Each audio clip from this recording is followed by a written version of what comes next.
Friends, मैं हूँ आयुषी और आज के हम इस वीडियो में बीएड के जो थर्ड सेम में लेसन प्लान्स होते हैं उनकी एक वीडियो बनाने जा रहे हैं। और ये लेसन प्लान्स जो होते हैं हर बीएड स्टूडेंट जो थर्ड सेम में होता है उन्हें बनाने ही होते हैं, क्योंकि इन्हीं के बेस पे जो है इन्हें नंबर्स मिलते हैं। तो हम हमारा पहला जो आज का लेसन प्लान है वो स्टार्ट करेंगे। तो इसमें ऊपर कुछ पॉइंट्स होते हैं जैसे कि दिनांक, कक्षा, विषय, उप विषय होते हैं, दिन होता है, वे अवधि होती है, कालखंड होते हैं, विद्यालय होता है। तो ये कुछ चीज़ें जो मैंने फ़ील नहीं करी वो आपको फ़ील करनी होगी। और जो ये हमारा आज का लेसन प्लान है, ये जो होगी इसकी अवधि होती है 40 मिनट्स की होती है। और इसमें जो क्लास हमने ली है वो 8th क्लास ली है। और जो विषय है ये विज्ञान का है, उपविषय जो है वो जीव विज्ञान है। और जो हमारा प्रकरण है वो है जल प्रदूषण, जिसमें उद्देश्य है सामान्य उद्देश्य। ये भी डिस्टर्ब कर। लेसन प्लान जितना क्रिएटिव होता है वो उतना अच्छा लगता है, लेकिन इससे ज़्यादा इम्पॉर्टेंट ये है कि आप जो भी टॉपिक लो उसके बारे में एकदम परफेक्टली मतलब लिखिए और क्वेश्चंस बताइए। तो जो सामान्य उद्देश्य होते हैं इसके, तो सामान्य उद्देश्य जो होते हैं ये जो सब्जेक्ट है उससे रिलेटेड होते हैं। जैसे कि हमारा जो विषय है वो विज्ञान है, तो हमने विज्ञान से रिलेटेड इसमें सामान्य उद्देश्य लिखने होंगे। जैसे कि पहला है बच्चों में विज्ञान के प्रति रुचि उत्पन्न करना, छात्रों की मानसिक शक्ति का विकास करना, छात्रों में वैज्ञानिक दृष्टिकोण का विकास करना, छात्रों में आत्मविश्वास की भावना को जागृत करना, छात्रों को विज्ञान विषय की उपयोगिता को समझाना और विज्ञान विषय के प्रति कुशलता उत्पन्न कराना। इसके बाद विशिष्ट उद्देश्य आते हैं। तो जो विशिष्ट उद्देश्य होते हैं, ये जो हम टॉपिक लिया है, जैसे हमारा जो प्रकरण था वो क्या है, जल प्रदूषण। तो जो विशिष्ट उद्देश्य होते हैं वो हमारे प्रकरण से रिलेटेड होते हैं। तो इसमें हमने पहला जो लिखा है वो है छात्र जल प्रदूषण के बारे में जान सकेंगे, ज्ञानात्मक उद्देश्य, मतलब उन्हें इसका ज्ञान हो सकेगा। उसके बाद छात्र जल प्रदूषण के कारणों को जान सकेंगे। उसके बाद है बोधात्मक उद्देश्य। तो छात्र जो है जल प्रदूषण तथा उसके कारणों को समझ सकेंगे, छात्र जल प्रदूषण को दूर करने के उपायों को समझ सकेंगे। इसके बाद होते हैं क्रियात्मक उद्देश्य। तो छात्र जल प्रदूषण के कारणों को बता सकेंगे, छात्र जल प्रदूषण से मुक्त करने के उपायों की क्रियान्वयन कर सकेंगे। उसके बाद कुछ सहायक सामग्री होती है। जो सहायक सामग्री होगी ये मुख्यतः 2 प्रकार की होगी। आवश्यक सहायक सामग्री जो हम नॉर्मली यूज़ करते हैं, और विशेष सहायक सामग्री मतलब ये टीचिंग एक्ट के लिए यूज़ की जाती है कि आप बच्चे को क्या टीचिंग एक्ट कराओगे।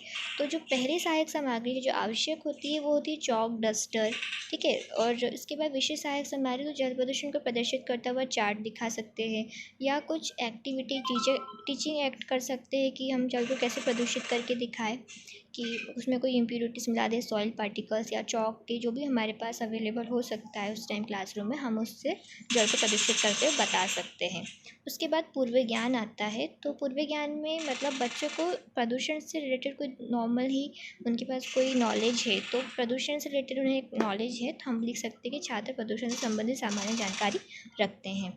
फिर शिक्षण विधि होती इसमें यूज़ होगी, तो व्याख्यान विधि, क्योंकि हम उन्हें लेक्चर मेथड के ज़रिए समझा रहे हैं, तो मतलब व्याख्यान दे रहे हैं। प्रदर्शन विधि का यूज़ हमने इसलिए किया है क्योंकि हमने टीचिंग एक्ट करके दिखाया है, मतलब उन्हें प्रदर्शन करके दिखाया है कि किस प्रकार से एक सॉइल से हमने जल को प्रदूषित किया है, या हमने जो चार्ट उन्हें दिखाया, तो इसलिए हमने इस विधि में जो प्रदर्शन विधि का यूज़ किया है। और प्रश्नोत्तर विधि, क्योंकि इसमें हम प्रश्न भी पूछते हैं बच्चों से, इसलिए इसमें वो शिक्षण विधि में हम यूज़ करते हैं। और फिर इसके बाद ये प्रस्तावना प्रश्न आते हैं कुछ। ये जो प्रस्तावना प्रश्न है ये शिक्षक क्रिया और छात्र क्रिया पर आधारित होते हैं। तो जो शिक्षक क्रिया होती है, जैसे कि पहला है हमें जीवन जीने के लिए कौन कौन सी चीज़ें आवश्यक है, शिक्षक बच्चों से पूछेगा प्रस्तावना प्रश्न में। और प्रस्तावना प्रश्न बनाना बहुत ही ज़्यादा ज़रूरी होता है, क्योंकि एक फॉर्मेट चलता है लेसन प्लान का जिसमें प्रस्तावना प्रश्न भी आते हैं। तो उसमें छात्र बता देंगे कि शुद्ध भोजन, जलवायु, शुद्ध जल ही हमारे लिए आवश्यक है। फिर उसके बाद सेकेंड है हमें जल कहाँ से प्राप्त होता है, तो नदी, तालाबों, कुएं इत्यादि से हमें जो है जल प्राप्त होता है। और फिर थर्ड है कि अब बताइए कि इस बोतल में क्या भरा हुआ है, तो बच्चे बता दें कि पीने का पानी है। ये पीने का पानी साफ़ है या गंदा, तो बच्चे बता देंगे साफ़ है।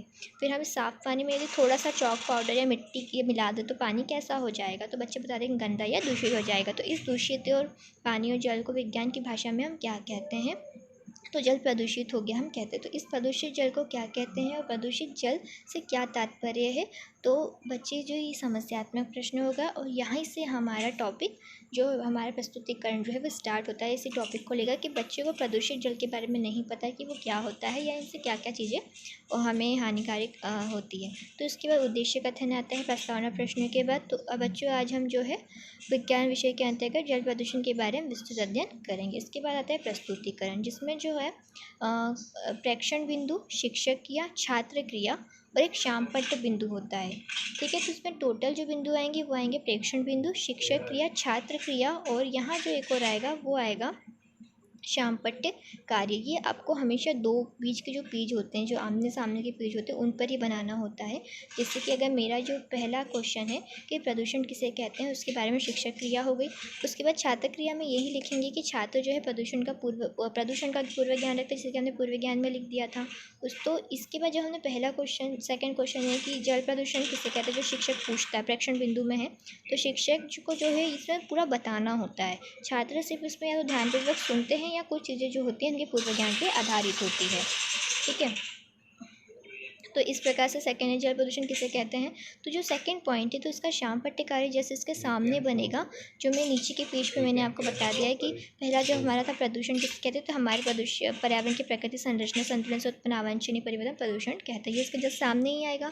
उसके बाद सेकंड पॉइंट के सामने ये हमने कुछ एक चार्ट बता दिया है और इस प्रकार से बताया कि जल प्रदूषण किसे कहते हैं। फिर जो हमारा थर्ड पॉइंट है ठीक है, और थर्ड पॉइंट है जल प्रदूषण के स्रोत बताइए, तो वो हम बता देंगे, उसमें भी बच्चे ध्यानपूर्वक सुनेंगे और वो अगर इंपॉर्टेंट है तो उसे वो नोट करेंगे।